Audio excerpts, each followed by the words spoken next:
Okay, what I'm going to do now is I'm going to hand it over to our panel moderator and begin the American Revolution panel. Without further ado, Major Promoter Tom Ryder.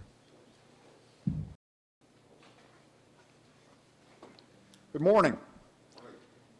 A reoccurring facet of irregular warfare is the supporting relationship between irregular forces and friendly conventional forces. In the American Revolution, General George Washington sought to create a continental army that very much resembled the professional armies of 18th century Europe. While the Continental Army became a capable conventional force over time, it was dependent throughout the war on irregular forces. Continentals acting as partisans and militia units performed a host of important functions that included intelligence gathering, law enforcement, as well as foraging and counter-foraging operations. Today, Cadet Nathan Custer will offer insight on the role of irregular forces in supporting Major General Nathaniel Greene's efforts to keep the American Southern Army supplied in the Carolinas from late 1780 through 1782. Cadet Custer hails from San Diego, California. He is a Defense and Strategic Studies major and will be commissioned as an infantry officer upon graduating this spring. His presentation today is titled Irregular Logistical Operations and Nathaniel Greene's Victory in the South. Commenting on Cadet Custer's presentation is Dr. Jeremy Black. Dr. Black is a professor of history at the University of Exeter in Great Britain. He is a member of the Order of the British Empire, a senior fellow at the Center for the Study of America and the West at the Foreign Policy Research Institute, and a recipient of the Society for Military History's Samuel Eliot Morrison Prize. Dr. Black is a prolific lecturer and author. Included among his more than 80 books are Crisis of Empire, Anglo-American Relations in the 18th Century, and War for America, The Fight for Independence, 1775 to 1783. Dr. Black, thank you for your participation today. The other member of our panel is Cadet Jonathan Bass. Cadet Bass of Idaho Falls, Idaho, majors in Defense and Strategic Studies and has branched armor. He will provide additional commentary on Cadet Custer's presentation. Cadet Custer, the floor is yours.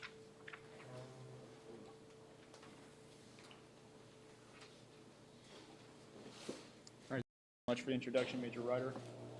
Ladies and gentlemen, distinguished guests, I can't tell you what a great honor it is to be able to talk before you today at the first ever West Point Symposium on the history of irregular warfare. The subject I'm going to discuss is very important to me. I'm very passionate about it, and the research I've conducted to put this paper together has been the greater part of the last 5 or 6 months. So without further ado, I give you Irregular Logistical Operations and Nathaniel Greene's Victory in the American South. By the time Major General Nathaniel Greene took command of the Southern Army on December 2nd, 1780, the colonies were about to end the 5th year of their struggle for independence. Greene had just served the previous 2 years as General George Washington's Quartermaster General, during which time he worked to outfit the ragged Continental Army in one of its most desperate periods. In this position, Greene worked to provide logistical support with almost no help from the Continental Congress, with nearly worthless continental paper currency, and with a population generally unwilling to do business with the American insurgency.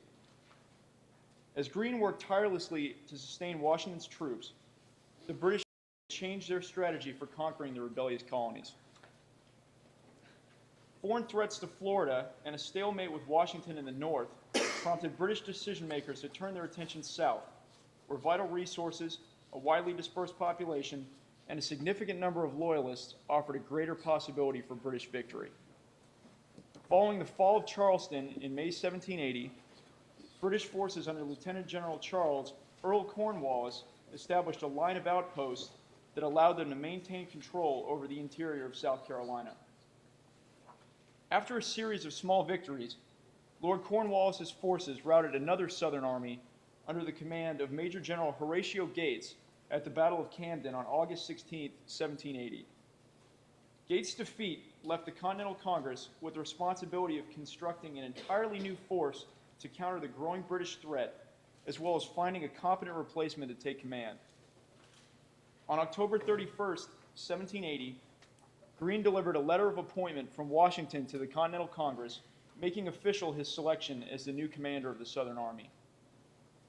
Greene arrived to take command in Charlotte, North Carolina, only to find his army destitute and hungry, living in an area where constant foraging for supplies created hostility within the local population and government.